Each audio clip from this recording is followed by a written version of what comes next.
My name is Sloan Mitchell, and I'm 28 years old. 3 years ago, I discovered something that shattered everything I believed about family loyalty. It started with a simple realization. I had been living in Seattle for 8 months, and not a single member of my family had noticed I was gone. Not my parents, not my golden boy brother Derek, not even my grandmother who supposedly adored me. But that was just the beginning. What I uncovered about my family's true nature would make that oversight look like a gentle breeze compared to the hurricane of betrayal that was coming. The phone call that changed everything came on a Tuesday morning last week. After 3 years of blissful silence, my father's voice crackled through my phone with an entitlement that made my blood boil. He wasn't calling to apologize or reconnect. He was calling to demand something that belonged to me, something they never knew I had inherited.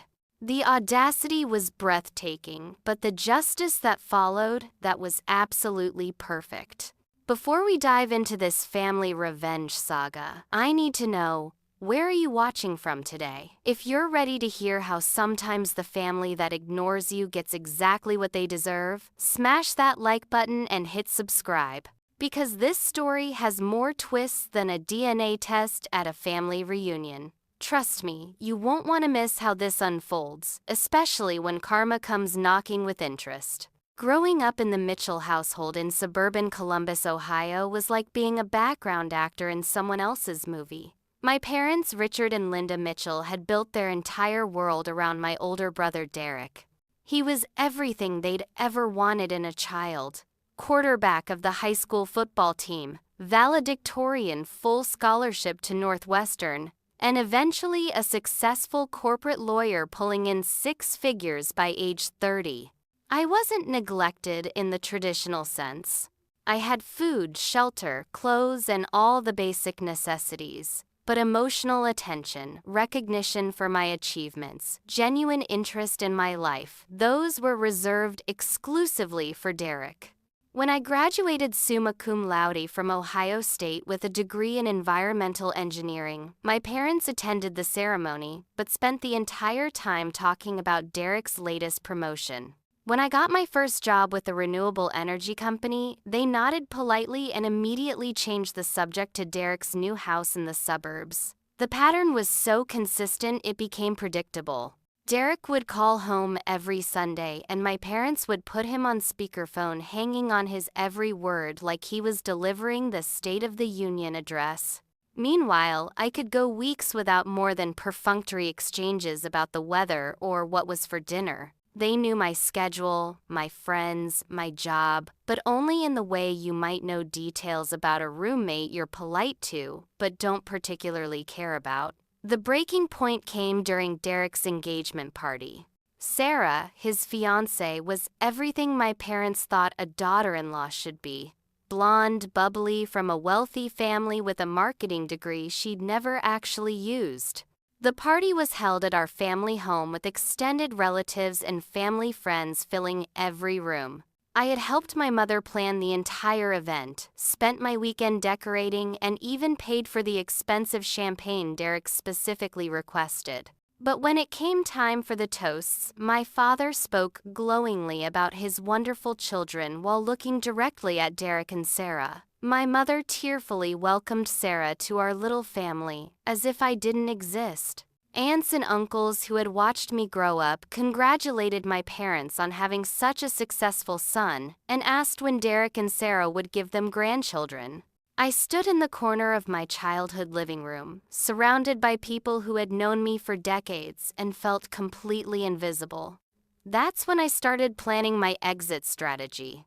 I had been considering a job opportunity in Seattle for months.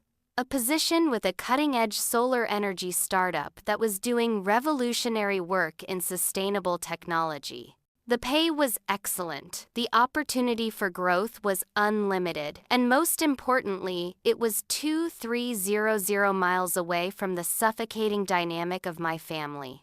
I applied, interviewed via video call, and got the job within 3 weeks. The company even offered to pay for my relocation expenses. I spent the next 2 months quietly organizing my move. I found a beautiful apartment in Capitol Hill, sold furniture I couldn't take with me, and gradually packed up my life. The only challenge was figuring out how to tell my family I was leaving. In the end, I decided to test a theory I'd been developing for years. I wanted to see exactly how long it would take them to notice I was gone. So I didn't tell them. I just left. On a crisp October morning, the movers arrived at my apartment. I had been living in the same complex for 3 years, just 15 minutes from my parents' house. As I watched my life get loaded into a truck, I felt a mixture of excitement and sadness. This was my chance to start fresh, to build a life where I mattered, where my achievements were celebrated, where I wasn't just Derek's little sister who happened to exist. The move itself was seamless. My new apartment in Seattle was everything I'd hoped for. Exposed brick walls, huge windows overlooking the city, and neighbors who actually smiled and said hello. My new job was challenging and rewarding. For the first time in my adult life, I was working with people who valued my input, who sought out my opinions, who saw me as an individual rather than an extension of someone else's story. But the real experiment was happening back in Ohio. I had strategically timed my departure for after Derek's wedding festivities were over, but before the holiday season began. I figured if anyone was going to notice my absence, it would be during family gatherings. I kept my social media presence minimal. A few generic posts about enjoying fall weather and trying new coffee shops that could have been taken anywhere. The first week passed without a single call or text. The second week brought a group text from my mother, asking if everyone could bring something specific to Sunday dinner. She assigned Derek and Sarah the appetizers, asked my cousin Mike to bring wine, and requested that I bring dessert. I didn't respond. Nobody followed up. Week 3 was my birthday. I spent it exploring Pike Place Market, treating myself to dinner at a waterfront restaurant, and video chatting with college friends who actually remembered the date. My phone remained silent. No calls, no texts, no social media messages from family. Derek posted a photo of him and Sarah at some charity gala, and my parents commented with heart emojis and proud messages. My birthday passed completely unacknowledged. By month 2, I was simultaneously impressed and horrified by their complete obliviousness. I had missed Thanksgiving, claiming to be working on a big project in a brief text to my mother. She responded with, "Okay, honey, maybe Christmas," and that was it. No questions about what project, no expression of disappointment that I wouldn't be there, no attempt to reschedule or include me virtually. The holidays came and went. I sent generic Christmas cards with my new address clearly printed, but apparently nobody actually read them. My mother sent me a group text with photos from Christmas morning showing Derek, Sarah, and my parents opening gifts around the tree.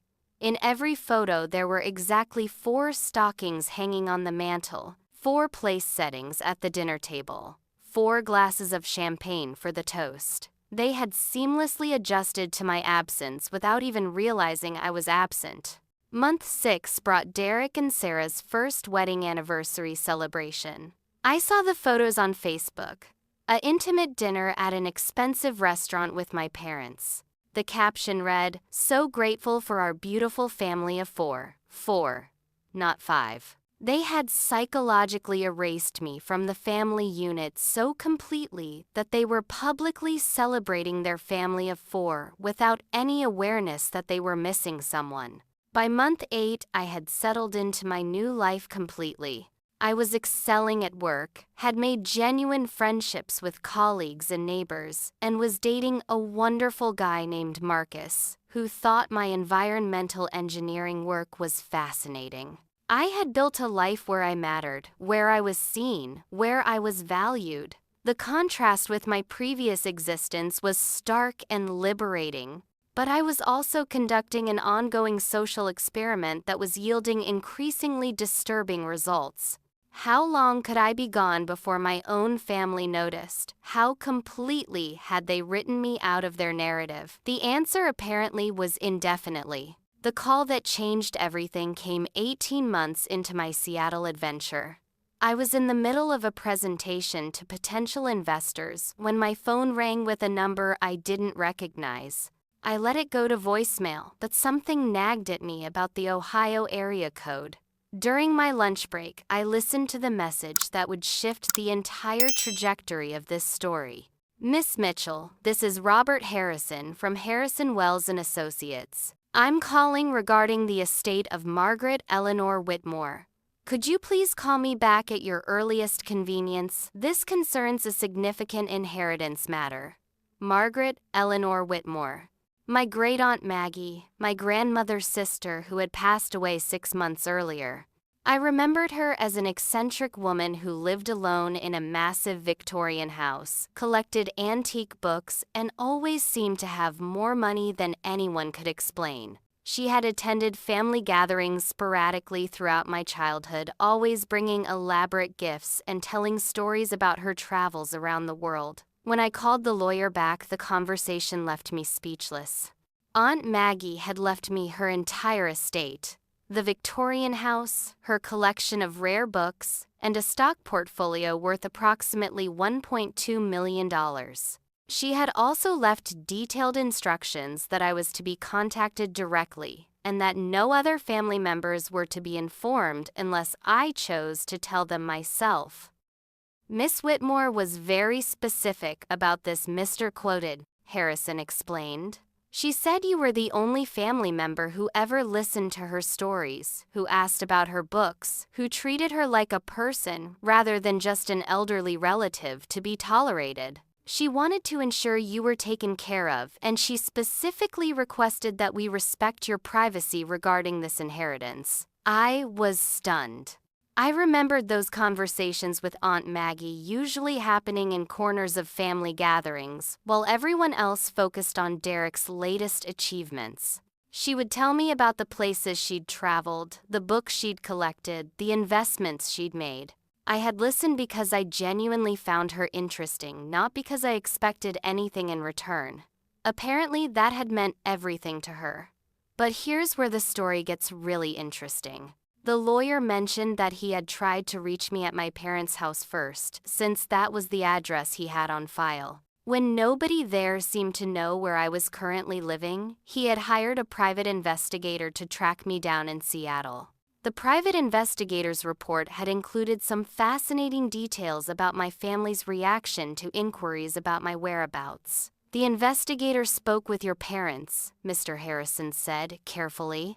They seemed confused about why someone would be looking for you specifically.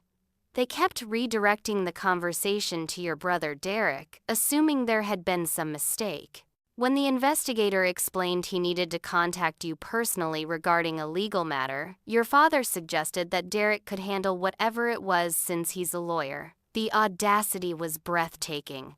Even when a legal professional was specifically seeking me out for a significant inheritance, my family couldn't imagine that I might be the intended recipient. They automatically assumed it was somehow about Derek, or that Derek should handle my affairs, because obviously I wasn't capable of managing them myself. I spent the next several days processing this information. I was simultaneously thrilled about the inheritance and deeply hurt by my family's reaction to the investigator's inquiries. They had not only failed to notice I'd been gone for 18 months, but when someone came looking for me specifically, they couldn't fathom why anyone would need to speak with me directly.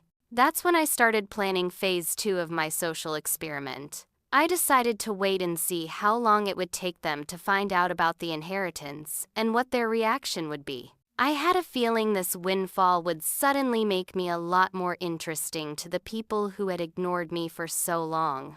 I instructed Mr. Harrison to proceed with all the legal paperwork and to maintain complete confidentiality about my inheritance. I also asked him to document any further attempts by my family to interfere or gain information about my affairs. Something told me I was going to need that documentation later. The inheritance transformed my life in practical ways, but more importantly, it felt like validation from beyond the grave. Aunt Maggie had seen me, valued me, and wanted to ensure my future was secure. She had recognized something in me that my own parents had never bothered to notice. For the first time in my life, I felt like someone in my family had truly chosen me. Little did I know that my family was about to discover this inheritance in the most spectacular way possible, and their reaction would exceed even my lowest expectations of their selfishness and entitlement. The really delicious part was that I was about to have all the power in a dynamic where they had previously held all the cards. If you're wondering how a family can be so completely oblivious to their own daughter's disappearance, just wait until you hear what happened when they found out about the money. The entitlement and manipulation that followed will absolutely blow your mind. But don't worry, this story has the most satisfying ending you can imagine. The truth about my inheritance leaked out in the most predictable way possible, through small-town gossip and social media stalking. It had been 3 years since I'd moved to Seattle when my phone rang on that Tuesday morning with my father's name on the caller ID. I almost didn't answer, but curiosity got the better of me. Sloan, is that you?" His voice had a frantic edge I'd never heard before. "Hi, Dad." I kept my tone neutral, professional even. "Thank God. We've been trying to reach you for weeks. Why haven't you been answering your phone? Your mother is worried sick." This was rich. 3 years of silence, and now suddenly they'd been trying to reach me for weeks. "I've been getting all my calls, Dad. This is actually the first time you've called this number." "Don't be ridiculous. We've been calling constantly." "Listen, we need to talk. There's been some kind of mistake with Aunt Maggie's estate. The lawyer contacted us saying you inherited everything, but obviously there's been some confusion. Derek thinks we should contest the will, since clearly Aunt Maggie wasn't in her right mind when she made these decisions." And there it was. Not "congratulations on your inheritance," or "we're so sorry we lost touch," or even "how have you been?" Straight to assuming it was a mistake and planning to contest it. My family's true colors were showing exactly as I'd expected. "There's no mistake, Dad. Aunt Maggie left everything to me, intentionally. Her lawyer has confirmed she was completely competent when she updated her will." "But that's impossible. Why would she leave everything to you? Derek is the successful one. He's the one who could properly manage that kind of money. You work with solar panels or something, right?" The dismissal in his voice was stunning even for him. "I'm an environmental engineer with a master's degree, and I've been successfully managing my own finances for years, including the inheritance. You've already taken possession of it." Now his voice had a sharp, almost accusatory tone. "Sloan, that money belongs to the family. Aunt Maggie would have wanted it shared among everyone." Actually, Aunt Maggie was very specific about who she wanted to have it. The lawyer said she mentioned that I was the only family member who ever really listened to her or treated her like a person rather than just an obligation. There was a long pause. I could practically hear the wheels turning in his head, trying to figure out how to manipulate this situation to his advantage. "Look, sweetheart," he said, switching to a tone that was supposed to sound loving but came across as condescending. "We understand you're upset that we haven't been in touch lately. Your mother and I have been so busy with Derek's career and the new grandbaby on the way." "Grandbaby," I interrupted. "Oh yes, Sarah's pregnant. We're so excited to be grandparents." Which is actually why we really need to discuss this inheritance situation. Derek and Sarah are going to need help with the baby, and that house of Aunt Maggie's would be perfect for a growing family. Much better than wasting it on someone who's just going to live there alone. The manipulation was so blatant it was almost impressive. They'd managed to dismiss my right to the inheritance, insult my life choices, and reduce me to someone who would be wasting a family home, all in the span of 30 seconds.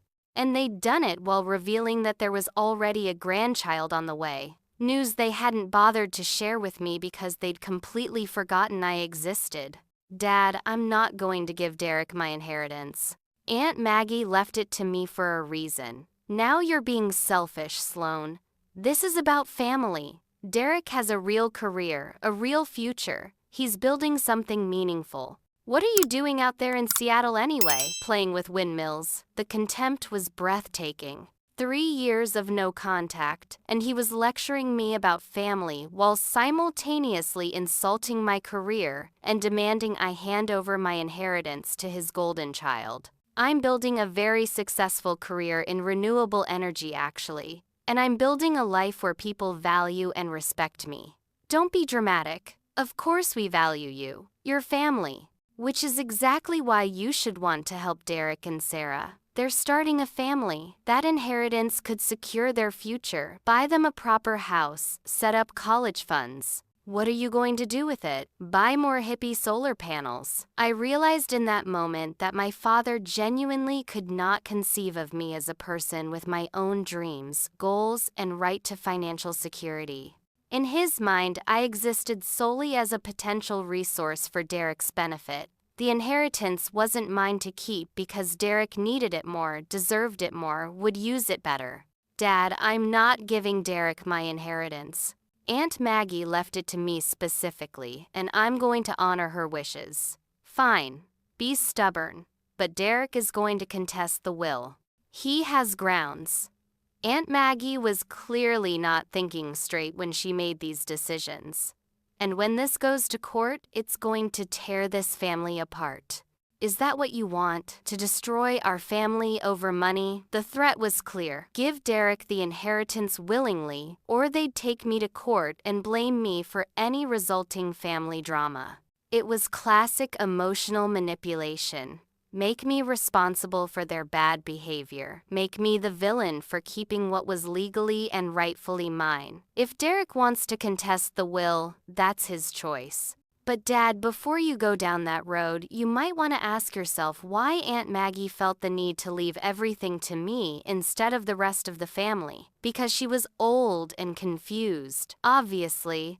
Or because she noticed the same thing I noticed, that this family only cares about Derek and everyone else is just background noise. The silence that followed was deafening. I could hear him breathing heavily, probably struggling between continuing to manipulate me and hanging up in frustration. You're being ridiculous, Sloane. We love you just as much as Derek. Really? Then why didn't you notice I moved away 3 years ago? The silence on the phone stretched for nearly a minute. I could hear my father breathing, probably trying to process what I just said. When he finally spoke, his voice was different. Confused, almost panicked. What do you mean you moved away 3 years ago? You're still in Columbus. You're at your apartment on Riverside Drive. Dad, I moved to Seattle 3 years ago. I've been living here ever since. I have a career here, a life here. I've missed every holiday, every family gathering, every Sunday dinner for 3 years. That's impossible. We would have noticed. The sheer absurdity of his denial was almost funny. Would you? When was the last time you called me Dad? When was the last time you asked about my life, my job, my relationships? When was the last time you visited my apartment or invited me to something that wasn't centered around Derek? Another long pause. I could practically hear him scrolling through his memories, trying to find evidence that he'd been in contact with me recently. The fact that he couldn't immediately recall a single interaction should have been a wake-up call. You're being dramatic, Sloane. Even if you moved, you should have told us. I did an experiment, Dad. I wanted to see how long it would take you to notice I was gone. It's been 3 years, and you only called because you found out about money. That's not... We've been busy with Derek's wedding, his career, Sarah's family. You've been busy with Derek for my entire life, Dad. I could have disappeared permanently, and you would have only noticed if someone came looking for me with a check. The conversation devolved from there. My father oscillated between denial, guilt-tripping, and outright demands that I do the right thing and share the inheritance. When I finally hung up, I felt emotionally drained, but strangely liberated. The conversation had confirmed everything I'd suspected about my family's priorities. Within hours, my phone was blowing up. My mother called crying, claiming she'd been worried sick about me for years, a complete lie, and begging me to come home so we could work this out as a family. Derek called next, skipping any pretense of familial concern and going straight to legal threats. His lawyer voice was in full effect as he explained all the ways he could challenge Aunt Maggie's will. Undue influence, diminished capacity fraud. We have multiple grounds for contesting this, he said, with the confidence of someone who'd never lost a legal battle. Aunt Maggie was clearly manipulated into making these decisions. No rational person would leave everything to the family screw-up instead of the successful family member. The casual cruelty of calling me the family screw-up while demanding my inheritance was breathtaking. But I was prepared for this. During my 3 years in Seattle, I had built not just a career, but a support network. I had friends who valued me, a boyfriend who respected me, and colleagues who recognized my contributions. I also had something Derek didn't expect: excellent legal representation. Through my work in renewable energy, I had connected with several environmental lawyers who specialized in complex estate and corporate law. When I explained my situation, my lawyer Jennifer Chen was fascinated by the case. She'd seen family inheritance disputes before, but rarely one where the challengers had such a weak foundation. "They're arguing that your great-aunt lacked capacity," Jennifer explained during our first meeting, but her lawyer has extensive documentation of her mental state, including recent psychological evaluations. "They're claiming undue influence, but you were living in a different state and had minimal contact with her in the final years. Their case is essentially, we deserved the money more," which isn't a legal argument. More importantly, Jennifer discovered something that made Derek's challenge even more ridiculous. In researching Aunt Maggie's estate, she found evidence that my great-aunt had been financially supporting my family for years without their knowledge. Anonymous payments toward Derek's law school loans, contributions to my parents' mortgage, even funding for Derek and Sarah's wedding. Aunt Maggie had been quietly ensuring my family's financial stability, while they took all the credit for their success. "Your great-aunt was a very wealthy woman who chose to help your family discreetly," Jennifer explained. "She could have easily left them a portion of her estate if she'd wanted to. The fact that she chose to leave everything to you exclusively after years of supporting them suggests this was a very deliberate decision." When Derek's legal challenge officially began, Jennifer was ready. She requested financial records that revealed the extent of Aunt Maggie's previous generosity to my family. She deposed the lawyer who had worked with Aunt Maggie, who testified about her clear mental state and her specific reasons for choosing me as her sole heir. She even found witnesses who could testify about my relationship with Aunt Maggie versus the rest of the family's interactions with her. But the most damaging evidence came from an unexpected source: Aunt Maggie herself. Among her papers, we found a detailed journal she'd kept for the last 5 years of her life. Entry after entry documented her observations about our family dynamics. She wrote about watching me be ignored at family gatherings, about my parents' obvious favoritism toward Derek, about their dismissive attitude toward my achievements. One entry dated just 6 months before her death was particularly revealing. "Watched Richard and Linda spend 30 minutes bragging about Derek's latest case while Sloane sat quietly in the corner. When Sloane mentioned her promotion at work, Linda changed the subject immediately. It's heartbreaking to watch a bright, accomplished young woman be treated like she's invisible by her own family. At least I can ensure she'll be taken care of when I'm gone." The journal entries painted a picture of a woman who had been carefully observing our family for years and had made a conscious decision about who deserved her support. They also revealed that Aunt Maggie had tried multiple times to engage Derek and my parents in meaningful conversations about books, travel, and life experiences, only to have them redirect every discussion back to Derek's career. Achievements. As the legal battle intensified, something unexpected happened. Other family members started taking sides. My grandmother, Aunt Maggie's sister, came forward to support my case.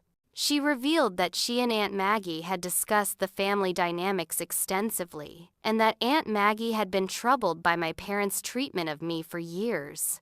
Maggie always said Sloane was the only one who saw her as a person instead of just an old lady with money, my grandmother testified.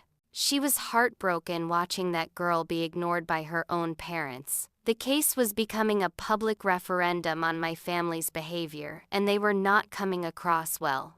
Derek's reputation in the legal community began to suffer as details of the case leaked out.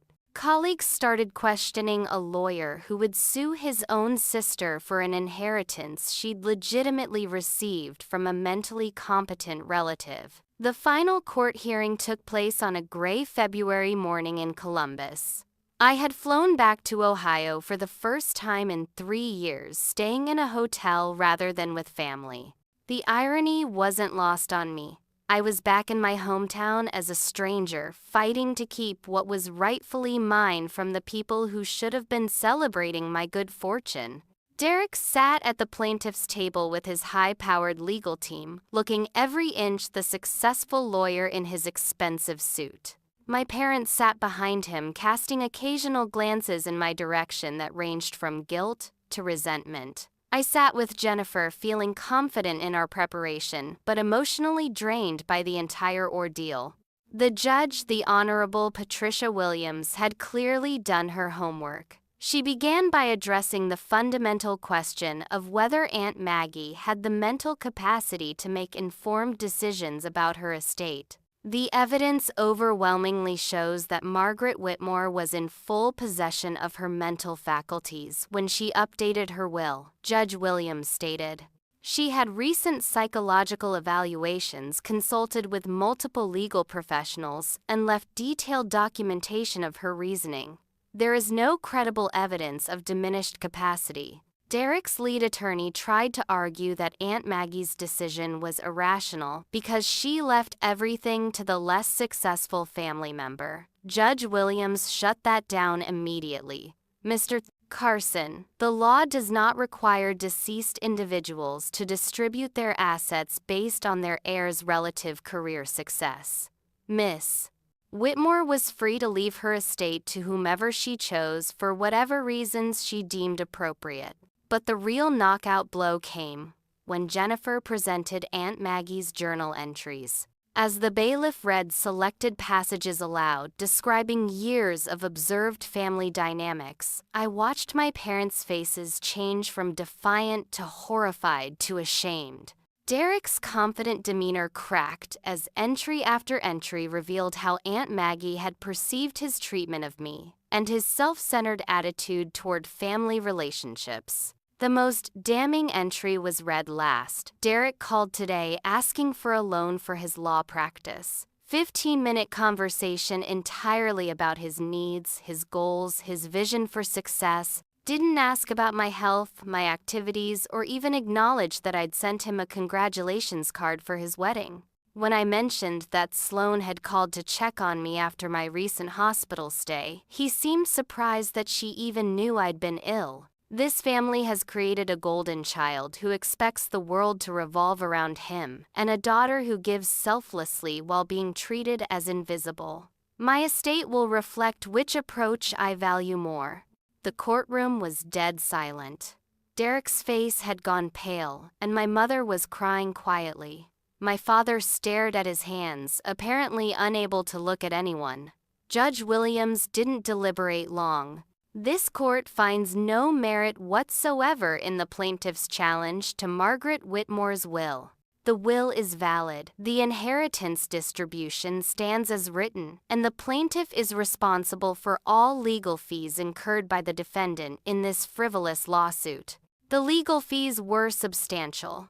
nearly $75,000 that Derek would have to pay to my legal team on top of his own costs. Jennifer had warned him that this was a likely outcome if he lost, but his arrogance had convinced him he could intimidate me into settling. But the real justice came in the aftermath. As we left the courthouse, Derek tried one last manipulation tactic. "Sloan, you won. You got the money. Can't we just put this behind us now? Family is family." I stopped walking and turned to face him. "Derek, you just spent 6 months and tens of thousands of dollars trying to steal my inheritance because you couldn't accept that someone besides you might deserve good fortune. You called me the family screw-up while demanding money that was left to me by someone who actually paid attention to who I am as a person. No, we can't just put this behind us." "But the baby my mother started." "The baby will be fine," I interrupted. "Derek is a successful lawyer with a good income. You raised your golden child to be self-sufficient, remember? He doesn't need to steal from family members to provide for his children." That evening, I had dinner with my grandmother, who had become an unexpected ally throughout this ordeal. She filled in some crucial background about Aunt Maggie's relationship with our family and revealed something that put everything in perspective. "Maggie set up education funds for Derek years ago," my grandmother explained. "Paid for half his law school without telling anyone. She helped your parents with their mortgage payments during the 2008 recession. She'd been quietly supporting this family for decades, and they never knew it because she didn't want recognition. But she was hurt by how they treated you, and she wanted to make sure you were taken care of the way they should have been taking care of you all along. The inheritance wasn't just about money. It was about being seen, valued, and chosen by someone who recognized my worth. Aunt Maggie had spent years watching my family dynamics and had made a conscious decision to invest in the family member who had been overlooked and undervalued. I returned to Seattle with not just financial security, but with validation that I had made the right choice in building a life away from people who couldn't see my value. I used part of the inheritance to start my own renewable energy consulting firm, which has become incredibly successful. I kept Aunt Maggie's house and turned it into a retreat center for women pursuing careers in STEM fields. Most importantly, I learned that blood doesn't automatically create family, and that sometimes the people who choose to love and support you are more valuable than the ones who are supposed to do it by default. My relationship with my parents remains minimal, polite, but distant. Derek and I don't speak at all. They missed my wedding to Marcus last year, claiming they were too busy to travel to Seattle. But my chosen family was there. Friends, colleagues, mentors, and my grandmother, who told everyone about how proud she was of the woman I'd become. Sometimes karma doesn't come in the form of dramatic revenge. Sometimes it comes as quiet justice, as recognition for the person you've always been, as financial freedom to build the life you deserve. Aunt Maggie gave me more than money. She gave me the validation that I mattered, that I was worth investing in, that my kindness and attention to others had been noticed and valued. So here's my question for all of you watching.